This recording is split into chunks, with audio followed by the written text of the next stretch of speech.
What's up, everybody? Welcome to the Eastern Progress Sports Podcast. Kind of a chilly Friday. It feels a little good outside, though. I wore shorts. I'm wearing shorts, too. I'm digging it. Yeah, I'm protesting I was the cold. hoping it would be. See, I got up and I took a shower and all that, and then when I checked my weather app like I do every morning, I was like, well, it looks warm outside, and it was like 40, and I was like, well, I'll stick with sweatpants. See, like, it's only 49. Like, when it dips below 50, everyone breaks out, like, their scarves and stuff, and I'm like, no, it's March. I refuse to put on pants until 49 is still pretty cold, man.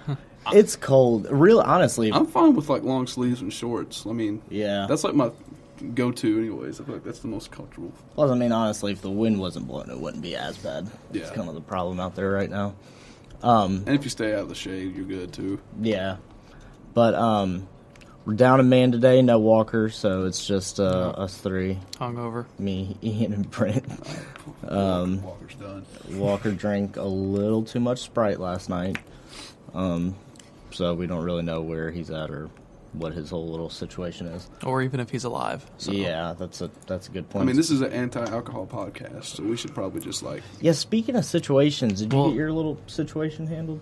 Yeah, actually got it handled yesterday. What situation were you in? I didn't hear about this. It's a long story, bro. Like, it could go on for like 20 minutes. Should I tell the whole thing, or we'll save it for the end if we all right, because run a like short. This isn't an explicit podcast, but like there are no amount of expletives that can describe how bad this week was. It was terrible, and it's finally over with. And but see, like this, Good he Lord. ended up in the progress office Tuesday night while we were editing the paper until about midnight. Why? we'll just get to it later. I'm really curious. I mean- am I the only one that doesn't know about this? No, I think honestly, Literally, like, I think I'm the only one that knows. Robert knows, and then, like, my mom knows, of course, my brother knows, and then, like, my friend from back home, Jay, knows. And that's it, like, Jesus 4 people. Christ.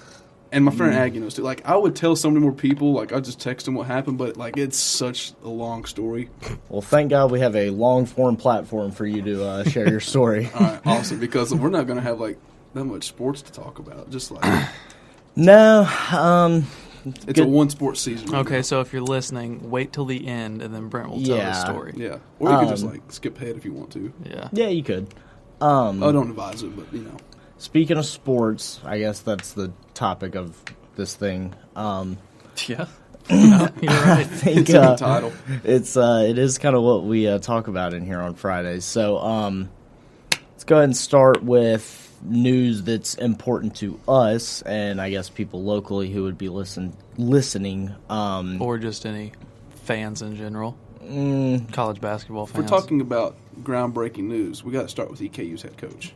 Yeah, no. I'm just kidding. He got Nah. fired, and that's all we care about. Yeah, it's not that big a deal. I just had to do a report on it for a class. So that's the end of that. It's like a paragraph long. I looked at it. It was only 200 words. Trisha told me it could be only 200 words. Oh, all right. Might as well have been a press release. I needed it for a practicum. Yeah, but anyway, local sports, as I was saying, Kentucky men's basketball has been on a little bit of a roll. I feel vindicated. I feel like my hard work and determination has paid off in believing and watching every boring, ugly game this team has played this year.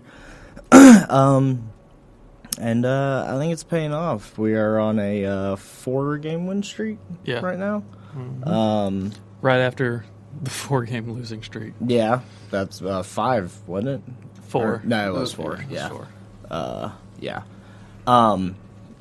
Over the streak, really good win at Arkansas, where I thought we were about to get our doors blown off. Yeah. And they grew up and handled the environment and ended up winning by double digits. A good win against Ole Miss, who came in swinging and Literally. looked like they were going to try and get some of our players kicked out. Good win against Alabama, even though we lost Colin Sexton for a little bit, but I don't think that would have had much of an effect on that game. A little side note with the Ole Miss game. Winyan got embarrassed. That dude dunked on him, and then... Winyan had a rough night as far as the optics went. He did have 15, though, so... That's what I'm saying. He played fine on the court, but between getting dunked on, getting pushed around, he had an interesting night. But I don't know. How are y'all feeling about this team? And then we can get into sort of the next couple weeks. It seems like everything's coming together. You know, it might not be 100% there yet. Oh, it's not. No, but my thing is, I think there's a missing piece to the puzzle, and that's Nick Richards. yeah, you don't have a steady big man. But, you know, Kevin Knox has been quietly putting up 20 points a game, like these past 4 games. Hami's been playing well. Hami's finally, hopefully, broken that terrible just drought that he was on. Yeah. Shea's been playing well. Quade's been balling. Man, Quade's a killer. Yeah. I mean, you know, against Ole Miss, Winion had 15. Yeah. So PJ and Jared playing together great. Jared Vanderbilt has just been killing it. Best rebounder on the team. Oh, by far. Right now. Best rebounder, one of the best in the country. Yeah, just goes probably. out and gets it. As far as energy guys go, Yeah. definitely. So hopefully, I mean, we'll see tomorrow with the Florida game. Yeah. But Just keep it close. Florida, That's all I want. well, I want to win. Screw Florida. hey, I want to win. This team's at the point right now, the way they're playing, I expect every game right now, at least up and through the SEC tournament, to be a win. Because Auburn is not better than us. Tennessee is not better than us. No. None of these teams in the SEC right now are better than us. 2 weeks ago, that was the case. Not anymore. The defense has some work it needs to do. Even though I will say the scores aren't totally indicative of how well their defense has played. I mean, giving up 78 to Ole Miss and 66 to Missouri, both of those teams had a guy who's just got unbelievably hot, especially the Missouri game. But I think Richards needs to play well because they need his rim protecting. Like, if he does nothing else, they need someone who can block shots. Because, That's the problem with him, though. Yeah. He doesn't have the timing. No, he he doesn't. jumps at every pump fake. And you're not going to really get that from Vanderbilt or Washington. I think they play fine defense, but I don't really. Well, Vanderbilt, I mean, his defensive effort and all that was a lot better in the Ole Miss game. Definitely. And even, what was it, the Mizzou game where he had those 2 consecutive blocks on one possession? Mm-hmm. Yeah. So, I mean, he's looked really well past 2 games defensively. And then, of course, he's been putting up, like, 11 points and 11 rebounds, in the past, like, 3 games. Yeah. Or like averaging, something like that. But definitely Vanderbilt has been the biggest improvement for the team. Him and Quade. Quade's been balling. Quade is easily our second best option on offense right now. Yeah. And really, when Knox isn't playing aggressive, he's who I want to get the ball if we go on a little bit of a scoring drought or can't get a bucket. Cause either him or Shea. Yeah. That dude just Quade and Shea have been our yeah highlights this year. I mean, that dude just gets buckets when he wants to. And kind of quietly, too. Like, I didn't when I looked at the box score and saw he had a quiet 18. Yeah, he had 18, and Shea even, I mean, 3 boards away from a triple-double. I see. I didn't know that. Yeah. At the end of the game. I didn't even know he had a double-double. Yeah. So, I think this team can make a Final Four run now. I kind of capped them at best-case scenario, Sweet 16 a couple weeks ago. The way the rest of the field looks and the way they're playing, I could easily see them making a Final Four run. I can see them making a Final Four. I'm still rolling with, like, Sweet 16, Elite 8. I don't know. And I don't blame you. I'm going to have to see a lot in the SEC tournament, to be honest. And I have to see where we land in the bracket. And for once, they have us, pegged pretty well. I like our bracket right now. It's been pretty good for the past, few weeks. And then, come Selection Sunday, we'll probably be putting there with, the Golden State Warriors or something because that's just always what happens. But yeah. I like the way this team's playing. I just don't know about the Final Four run yet. I just got to see a lot in the tournament. And that's usually when we start thinking, yeah, that's when we hit our stride. And this team's found its groove. They have. Okay, so right now we are Auburn and Tennessee are top 2 in the conference at 12-5. They're locked up for the top 2 spots. And then us, Arkansas, and Florida are sitting there tied for third basically at 10-7. Obviously, if we beat Florida, that would put us above them. Is it the top 4 that get a double bye in the SEC? Yeah. So beating Florida would not only be a good win for us, but give us a double bye in the tournament. So that would be nice. Hold on, I just checked our bracketology. It changed a lot. Yeah, I'm checking the CBS bracketology right now. I always roll with Lenardi's, and he has us like... I'm looking at his right now. They have us playing West Virginia in the next game, or Vermont. I don't like that. Oh, that was the one from a couple days ago. Yeah, this one was from March 1st. Outside of the West, so we'll just go through it real quick. Yeah, this was from March 1st, too. Joe Lenardi's most recent bracketology had what I thought was easily best case scenario for our bracket minus the second round matchup. See, this CBS one that I'm looking at, now granted, it's not Joe Lenardi, but it's the Jerry Palm, who's really good at it too. I'd take it. It's not the easiest, but so we're in the East region. All right. Our 1 is Villanova. We can beat them. Yeah. We're the 5 seed. Our 12 seed is New Mexico State out in San Diego. Our 4 seed is Ohio State. Our 3 seed is West Virginia. I don't know how they get a 3 seed. I really don't. I don't think they'll be able to. And our 2 seed is Duke. Who is playing in Charlotte. I always go with... Didn't Lenardi only miss 2 last year? Yeah. I mean, Lenardi's the go-to. Yeah, so... Yeah. But I always roll with him, but I just don't like this. Because we've played both of these teams. I don't like the West Virginia rematch. I don't like the Vermont rematch either. I mean, I'd rather have we'd beat Vermont, but I just, That was also the second game of the year. Yeah, so hang on. All right, so let's run through Lenardi. So Lenardi has us in the South as the 5 seed with Virginia as our 1, Purdue as our 2, Tennessee as our 3, West Virginia as our 4, and then some of the other lower seeds: Seton Hall, St. Mary's 8 and 9, Creighton at 7.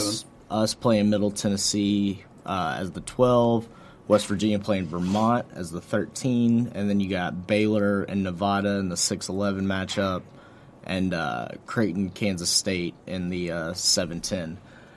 That bracket, honestly, outside of that second round game, which I'm really honestly not even as worried about as I normally would be with a rematch in the tournament. I feel like we get stuck with those, even though I can't totally think of an example off the top of my head. UCLA. UCLA, Wichita State, Louisville. Yeah, it's always North Carolina. They like putting teams in our bracket that we either beat in the tournament the year before or beat earlier on in the year. Money and ratings, man. Yeah. I remember, I guess, what was it, the Euless year after the 38-1 team. I think they had like Notre Dame in our bracket, who we beat in the Elite Eight the year before. And then we had to play Indiana as a 5. And Indiana, yeah. Who by the way, they were a top 10 team in the country going into Selection Sunday. Yeah. And they got a 5 seed. That's ridiculous. How is that possible? Like, the committee. That's not mathematically possible. The committee. That's terrible. Yeah. But just getting back to this bracket, honestly, at this point in the season, the way Virginia's been playing, or West Virginia's been playing, and the way we've been playing, I'd be more scared of Vermont, and I honestly wouldn't be shocked if Vermont beat West Virginia, because that's the type of team that can handle a Virginia press. They're all seniors, smart players. They shoot the ball well. I could see them just controlling the tempo against West Virginia and making shots and, beating them. They played us close earlier on in the year. I think right now our talent has kind of elevated itself to the point to where I think we could run them off the floor. Yeah. That matchup doesn't worry me as much. And the bottom of that bracket is nobody. Give me Purdue. Give me Tennessee. Give me Tennessee. Give me Baylor, Nevada. There's no way Tennessee basketball beats Kentucky basketball 3 times in one season. I'm not even sure Tennessee gets past Nevada or Baylor, depending on who wins that. So then it would come down to Virginia, and I mean, they always talk about you got to put up points at the tournament. that team can't put up points. But, I mean, neither can we.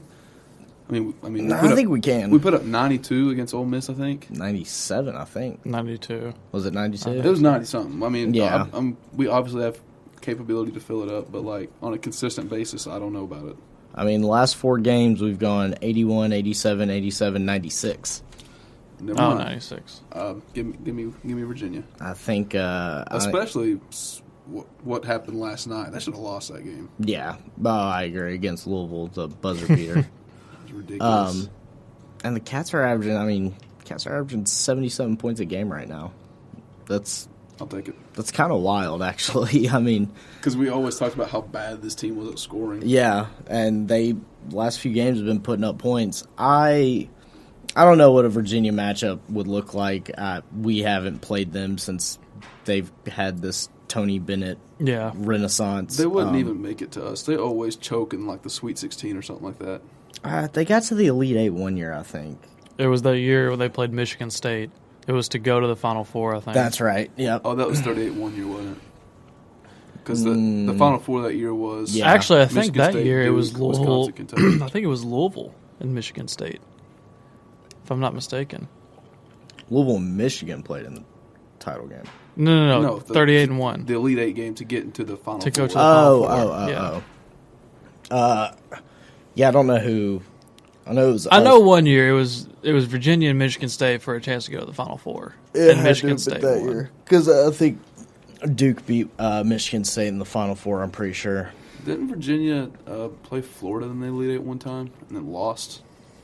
I think it was the year... I think it might have been the Harrison twins year. Was that the year that Florida went to the Final Four? Yeah. It was the year they had that... what was that guard's name? Billiken? Or... Oh, yeah, I know who you're talking about. Boykin? The light-skinned dude with all the tattoos? Yeah, I know who you're talking He's about like now. 6'5". Oh, I don't remember. He's like a big point guard. I know who you're talking about now. They had a really good deep... Patrick Young was still there. So that was the 2014 year. Yeah. Yeah. So, I don't know what us against Virginia would look like. I mean, maybe they can just play defense against everybody and shut everybody down, But I find that a little hard to believe because at a certain point you play great team defense, but you also have to be able to stop guys one-on-one. Yeah. And no one's stopping Shea one-on-one. And if Knox is aggressive, nobody in the country can guard him. And if Hami could finish a dunk, no one could. Like, I swear, in the Ole Miss game, he did it again. It's like a consistent basis, he misses a dunk. Yeah, but in the Mizzou game, he got one to go. He got that big transition one. Mm-hmm. So he would have like so many posters right now, but he just he can't finish the dunk. So just looking ahead through the next couple weeks, at least through the SEC tournament, what's the one thing you want to see this team do a little better? Nick Richards, and that's it. Like, this team is clicking on all cylinders right now except Nick Richards. And then I'd like to see some good production from Kalea Jones. I feel like your rotation might be getting a little too big, though, if all those guys start playing well. I think we're pretty much a 7-man, maybe 8-man team right now. But if Richards is going to start, I need something in those early minutes. I need, 6 points and 3 boards or something. Yeah. Just give me something. I mean, he only played 7 minutes against Ole Miss, and he had 1 rebound. Yeah, he's just in the starting lineup to win the tip, and that's basically it.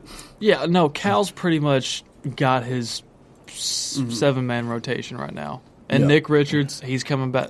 See you next year. Mm-hmm. He could stay till his senior year at this rate.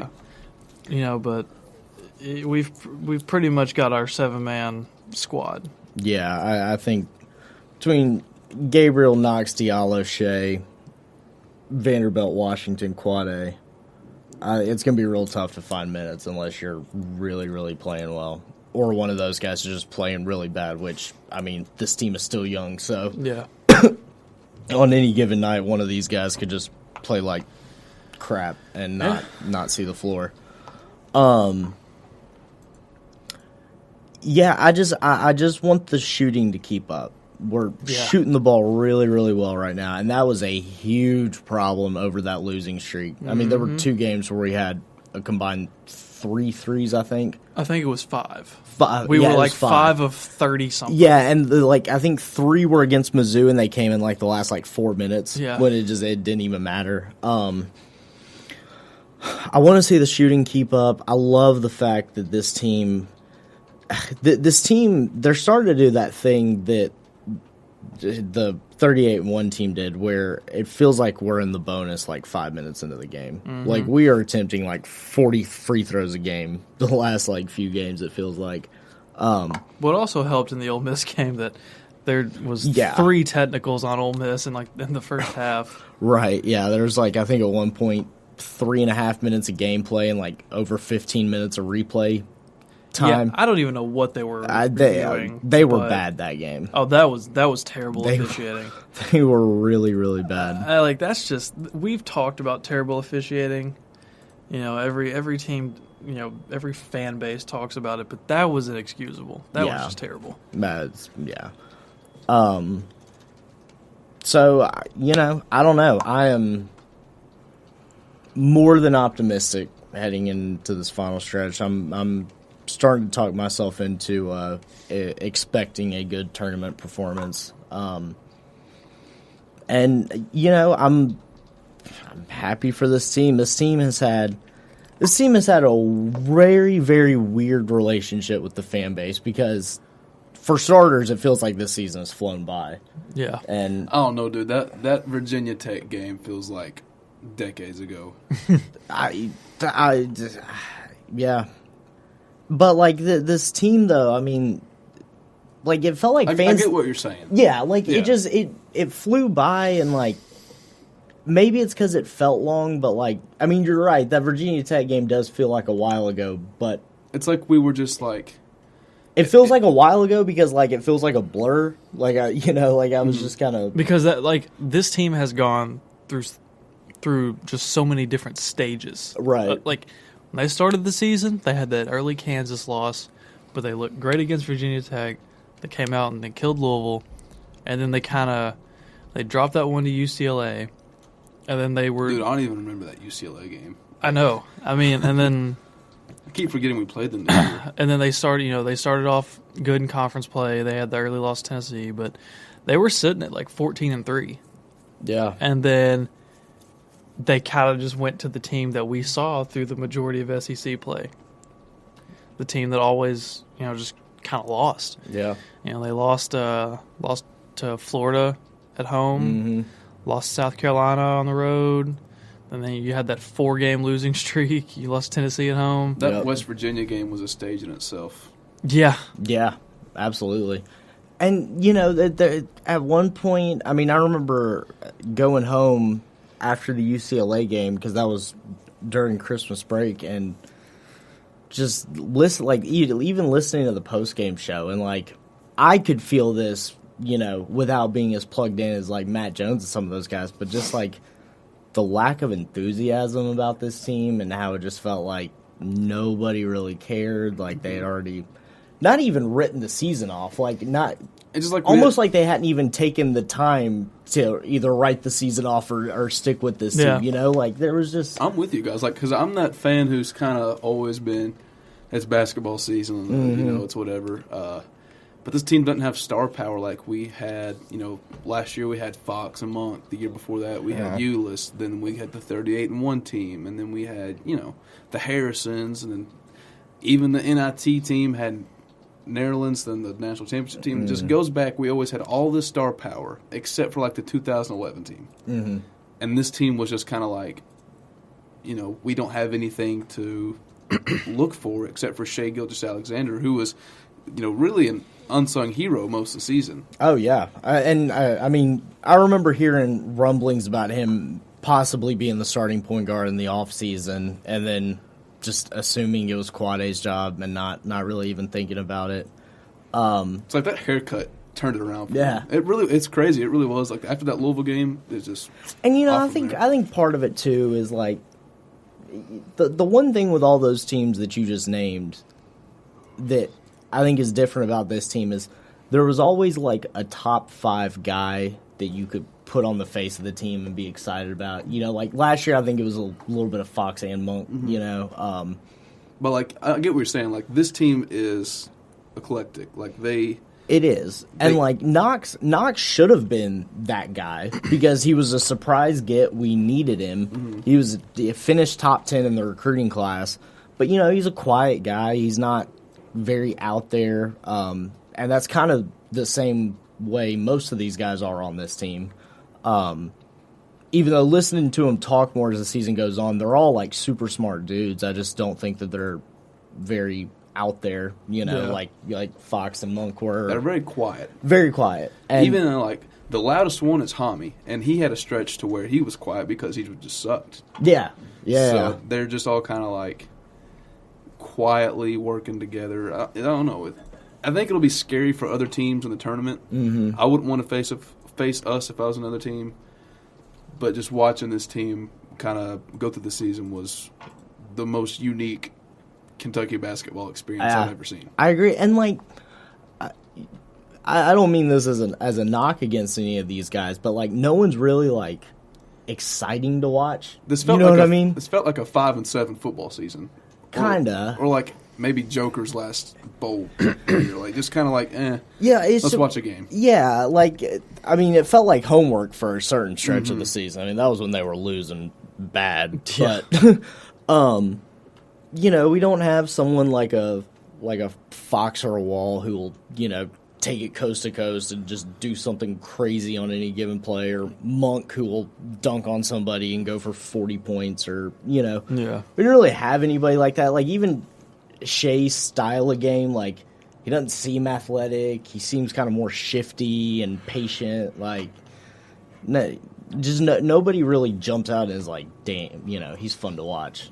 So I think that was probably part of it, but it's been a very, very weird year, and you know, it's going to be pretty wild if this ends up being one of Cal's Final Four teams. You know, because I don't think anyone would have said that 2 weeks ago or 2 months ago. Yeah, you know what I mean.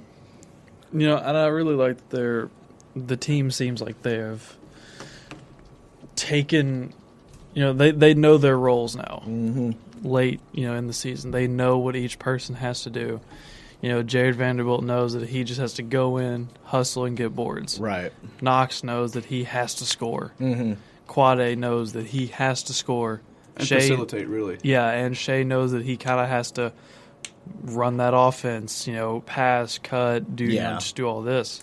So I really think that's and Winion just has to stay outside the arc, and that's all he has to do. Yeah, he's starting to hit his shots Shoot threes and hustle. Yeah. That's all I need you to do, Winion. Yep.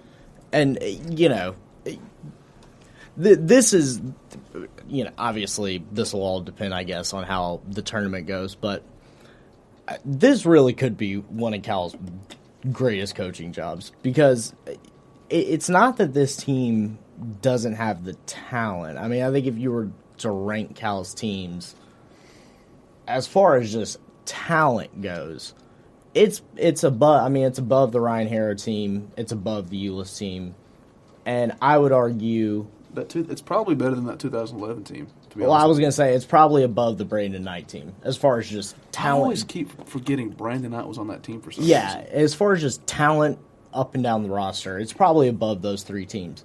The weird thing about that 2011 team, I always think of like George and DeAndre Liggins. I always forget Brandon Knight's on that team, and I don't know why. And Terrence Jones. Yeah. And Deron Lamb. Yeah. Darius. It's kind of like they got left over on the 2012 team, though, except for Brandon Knight and Liggins. Well, some of those guys and were. George. And George, yeah. I mean, actually, a lot of those guys were left over from the Billy era. Darius was. Liggins so was. Liggins and George. So was George. Well, yeah, those three. I mean, that was kind of the weird part about that whole season, was that it was kind of like a mix of like Cal guys and like these senior leaders that had been through the Gillespie era and like earned their way onto Cal's roster and ended up being. Didn't John Hood play on that team too? Yeah, Hood actually got minutes that year. I remember Hood's freshman year. He played like early in the game. I was like, "Oh, dude, this John Hood kid's gonna be like, great." And I was like, "Oh my god." But the reason I think this could be one of Cal's best coaching jobs is he's taking a team that has more talent and less seniors, No no seniors. seniors who know what they're doing, like that 2011 team. Yeah. But he has them almost playing like that team, where it feels like everyone is part of a collective. Yeah. But you don't have guys who like would normally accept that, like a Liggins or a Miller or a Jorts, where it's like, seniors, I know my role, I know this is how I'm going to stay on the court. You know, you got a lot of just 5-star guys, you know, who have never played with this many, I guess, I don't even know if you call them alpha dogs, but just top-level players. Yeah. And he's got them all kind of playing their role, and it's, you know, coming together beautifully. And I think if this team makes a run, this is easily one of Cal's best coaching jobs. You know? Yeah. I mean, I agree. Not because it's void of talent, just by the way he has them playing, you know? Yeah, I mean, you know, you compare and contrast from early in the season. Yeah. And then even just a couple weeks ago, team's a whole because, I mean, totally even, different team. Yeah. Because, I mean, even last year, Hawkins and Willis knew what they were there to do. Yeah. Knew what they were out there to do.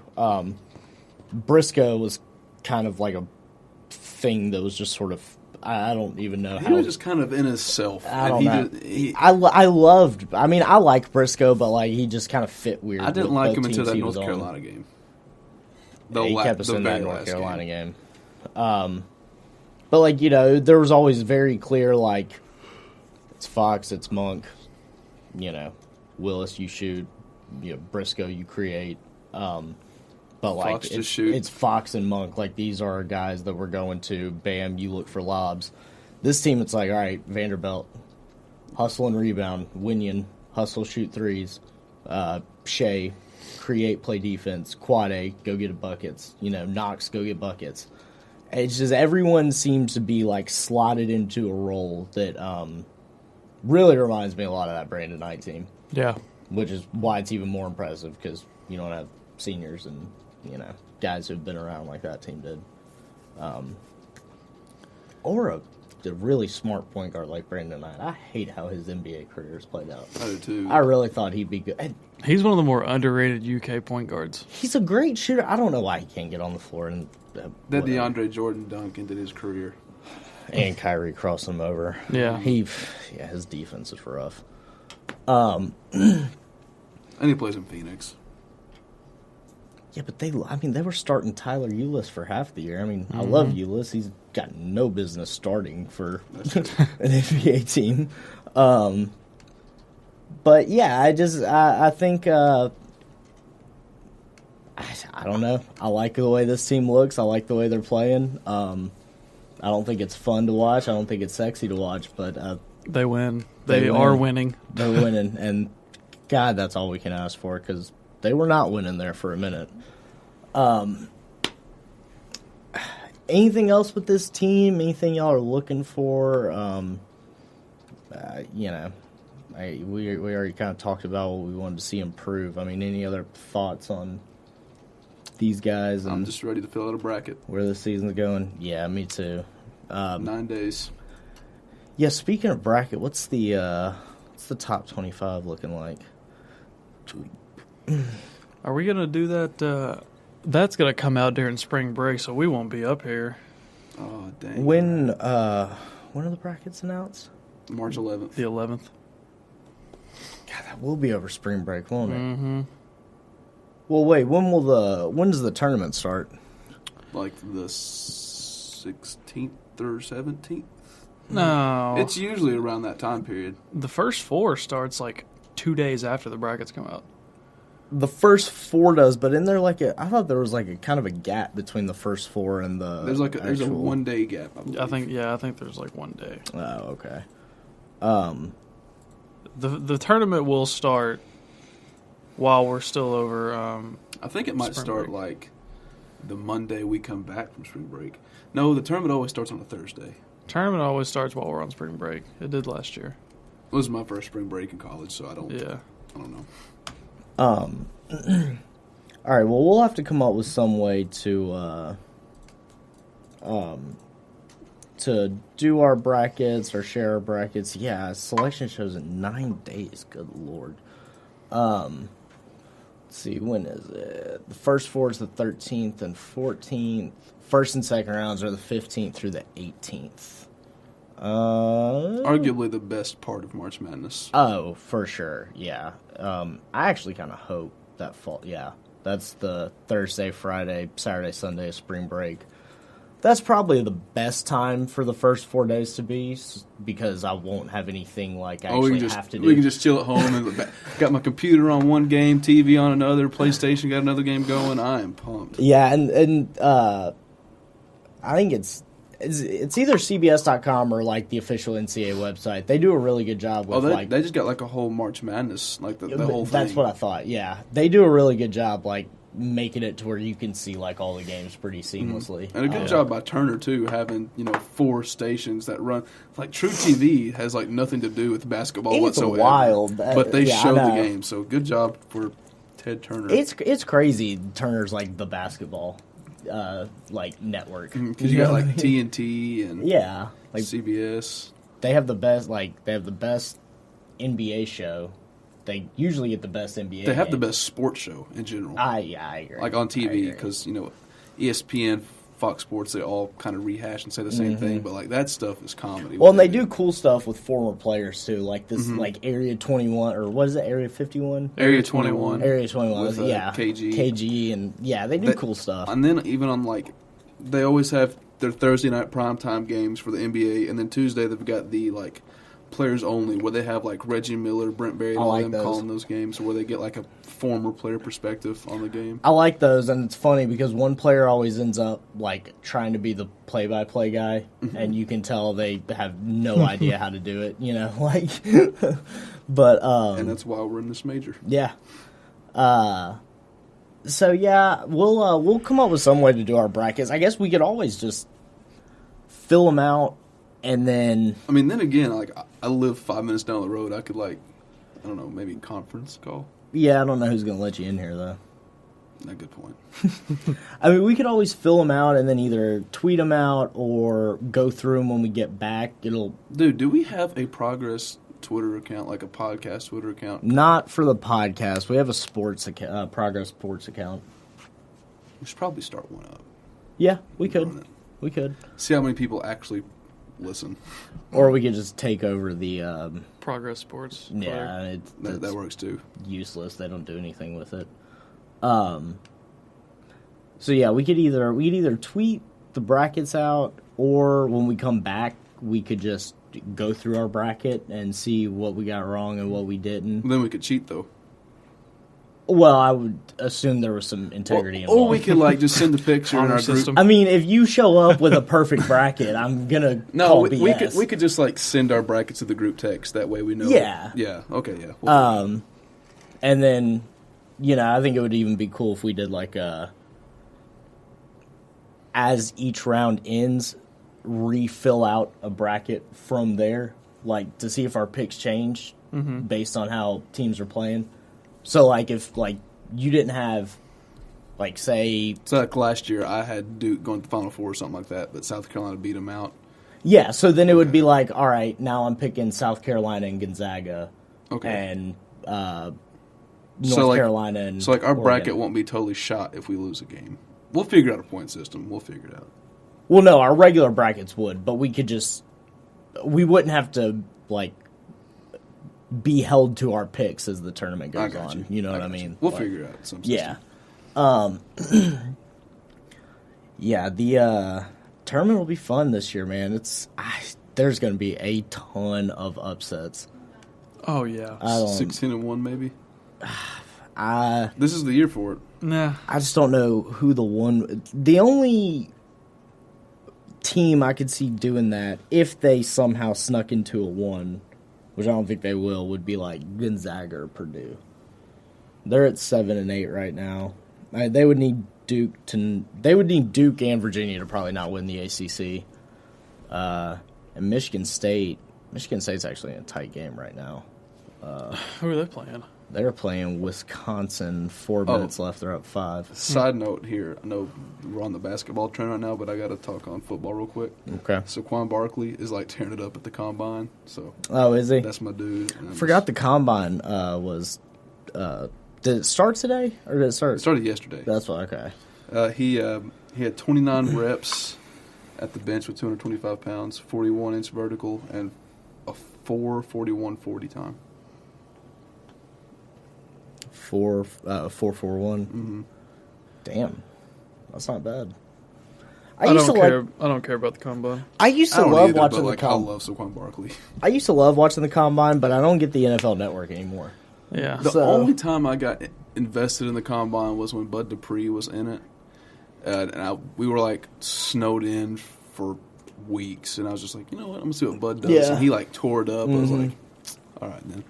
I'm not gonna lie, this is kind of weird, and I don't even really know why I still remember it. But the one combine that like I really got into, I was like really sick. I think I was in like middle school, and I was like really sick, and I had to be like basically quarantined in our upstairs room that only had a couch and a TV. And I laid there and watched the combine for a week straight. Like, didn't even turn it off NFL Network. Like, I was just watching replays of the combine, like in the middle of the I night. feel like that would just bore me to death. I loved it, and it was the draft class with I'll always remember it was the draft class with Matt Ryan and Joe Flacco. Okay. And I'm trying to remember who the other quarterbacks were, because Flacco was like the fourth quarterback, and Matt Ryan was like the consensus number one. What was pick. that? That was like the 2008 draft. Yeah, I'm trying to remember who some of the other guys were, but I don't know. I got really into it. Man. Sam Bradford, maybe. Might have No, he's a 2008 Heisman winner, wasn't he? Yeah, he was the next year, I think. But yeah, I don't know, man. The combine's fun to watch. It's just you really got to get into it. Like, you just got to like accept that it's kind of boring, if that makes any sense. Mm-hmm. Well, Do I tell my story now? college basketball's over. Yeah, Brent, go ahead, tell your story. Don't get arrested leaving here. All right.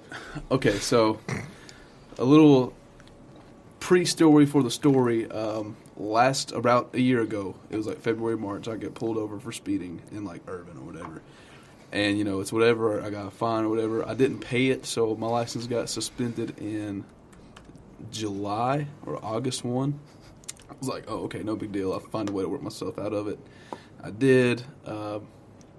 Had to pay like $40 for a reinstatement fee, and I had to take a test or whatever. You know, it's all good. Got my license back and all this. So Tuesday night, we had an outdoor lab, or one scheduled, and I'd never been on that side of the campus for the observatory deck or whatever. Have you guys been over there? I'm not, but I know where it is. Okay, Yeah, well, I didn't. Where's that at? The observatory? Isn't that by Perkins? Yep. Yeah. So, I've been over there. On the complete other side of campus, never been over there. And I was getting directions from my friend who's like in a science major and all this, and he's like, you're going to go up there, you're going to see a gravel road, all this. I'm like, okay. So I drive up there, I don't see a gravel road. I'm like, well, what do I do? I'm just driving, and I see this little like dirt path or whatever. I'm like, what's got to be the gravel road? So I get on it. It's kind of narrow and it's kind of sketchy looking. And I'm talking to my friend at the same time. I'm like, dude, was it like narrow and sketchy? He's like, yeah, dude, you're probably on the right track. And I saw a deck. I was like, well, that's got to be it. And I didn't see any cars there. And I was like, so I'm just going to drive back around and go back to the deck and just kind of park and go up there. So I make it to the end of this like gravel, dirt looking thing. And I see a cop just kind of like watching me. And I'm just like, you know, maybe he can help me find my class or whatever. So I start to go again to that deck, and the cop gets behind me, you know, whoop, whoop, pulls me over, all that stuff.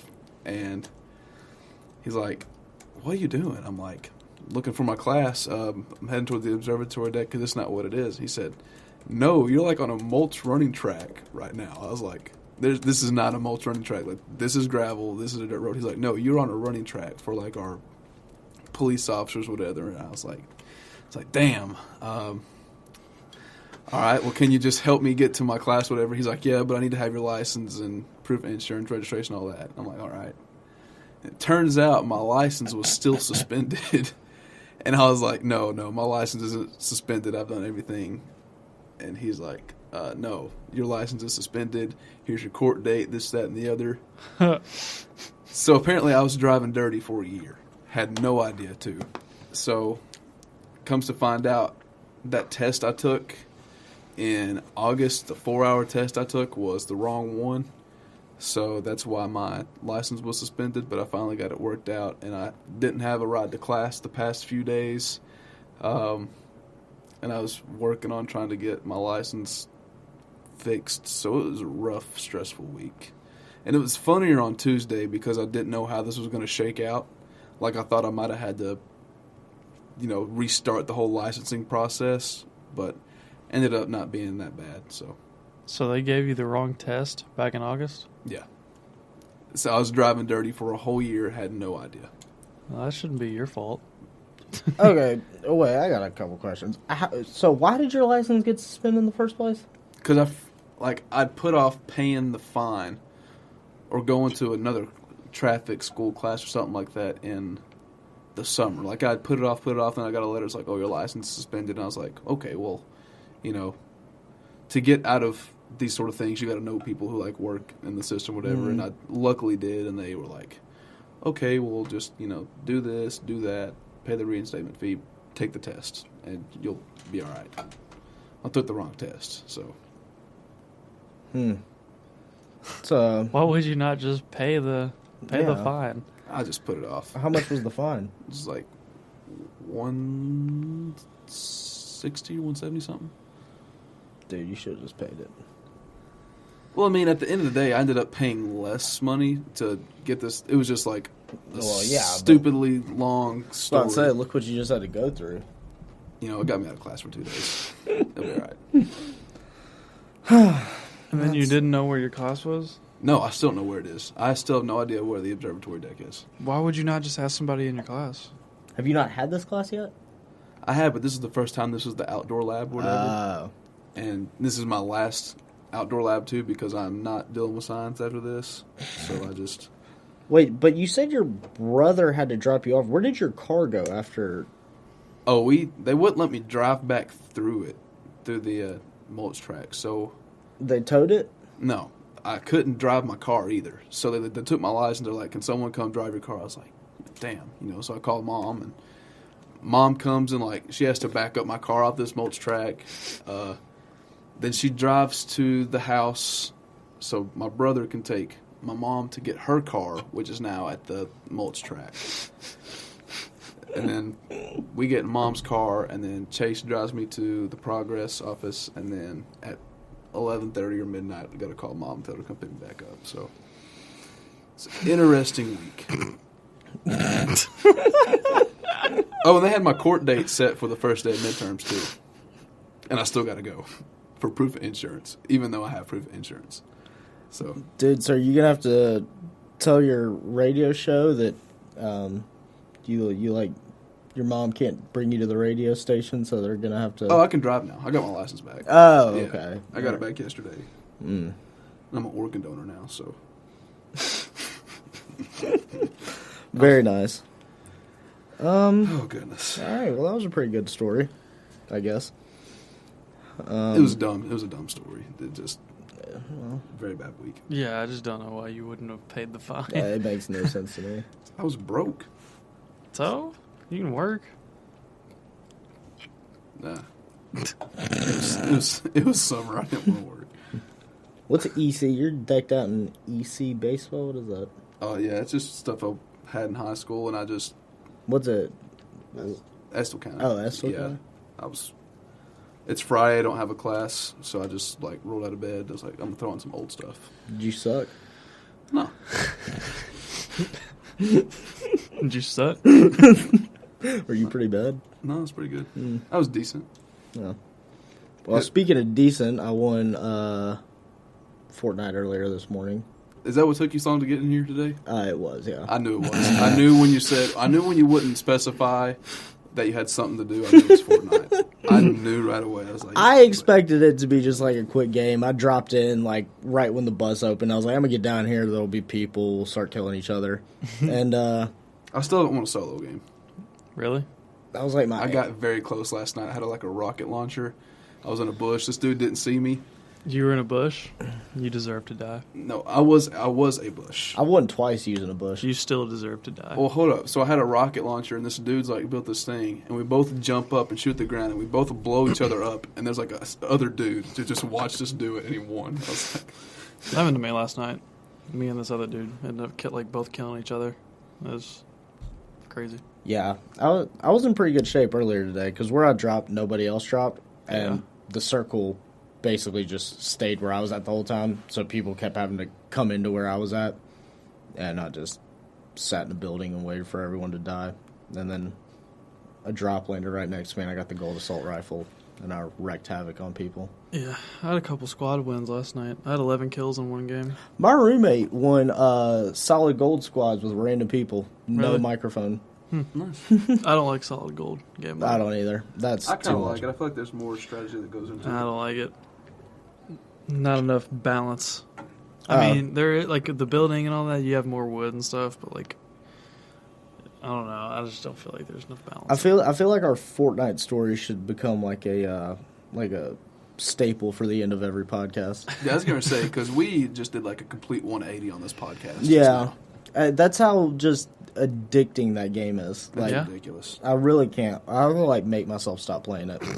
I don't think I can. I got into like my career mode on 2K just so like I wouldn't play Fortnite as much, and I still can only play like one game at a time in career mode without just going right back to Fortnite. Fortnite's so crazy addicting, and it's hard too. Like I'll be caught up in like a really close game on 2K or something, and I'll see a request from a friend to squad up in Fortnite. I'm like, I can't turn it down. It's not happening. It's crazy. Like I started playing that game when it first came out, like the first day, and they didn't even have duos or squads. It was just solo. It was just solo. Then they eventually added it like a week later or something. But like the game that we're playing now is not the same game that when it first came out. Like there was no like none of the new cities. Yeah. Like Dusty Depot Oh, wasn't even a name. I remember. Like it was just. I remember Retail Row was the place to be, and now it's Tilted Towers. Well, it was Retail and Greasy were the two. See, I always dropped on the house on the mountain above Greasy before the update. Oh yeah, Because that was always a solid place for loot, a solid place to Yeah. get wood, and then I could just go to town. I'll drop into Greasy sometimes. I usually go between that and Haunted Hills, but like Haunted Hills 90% of the I have time. a friend who said he goes into Tilted Towers to warm up. Like he goes in there, he has to get. in I'd do groove, that, and then yeah. he has to. I avoid I'll do that. I like Tilted. I map my path to get into the circle around Tilted. I do not even go near that place. if you just want to like get kills, I'll go Tilted. Yeah, it's no. a fun place. Any place where like people get kills is normally where like I get killed. Yeah. So I'll just find people running in the field and get into a gunfight that way. The funny thing about Fortnite is too is like at first like all the girls and girlfriends were like, oh, this game was like ruining my relationship with my boyfriend or whatever. And they've actually turned on it. Like girls are actually starting to play this game too. So Yeah. Fortnite is my girlfriend. that might have been like the most sad, nerdy thing you've ever seen in your entire life. Real quick before we go, I mean, I played a bunch too. I'm just saying. y'all like the two new things they added? I haven't The got a hunting chance to rifle? use the hunting rifle that much. I've Sorry. used it. The hand cannon's the best. I like the hand cannon. It's so the It's fire slow. rate's slow. I prefer a normal sniper over the I do too. hunting rifle. But Have you dropped in that new place? I have. Lucky Landing, I dropped once. We did last night. I think it's pretty solid. And we all got like 3 kills, and all of us got downed at like one time during the time. It was fun dropping down in there. We had to like go against 2 squads. So Yeah, I kind of like that spot. It's not bad. All right. Well, we're probably boring 90% of the people that listen to us right now. So we'll get on out of here. Top 5 this week. Yeah. Be our last one for spring break. midterms is next week too. No, yeah, that's true. I don't think I have that many midterms actually. I don't I either. don't either. Then again, I didn't go to class this week because I didn't have a car. So But yeah, look for that top 5 this week. Do we have a topic yet? no. Do we ever have a topic until like last minute?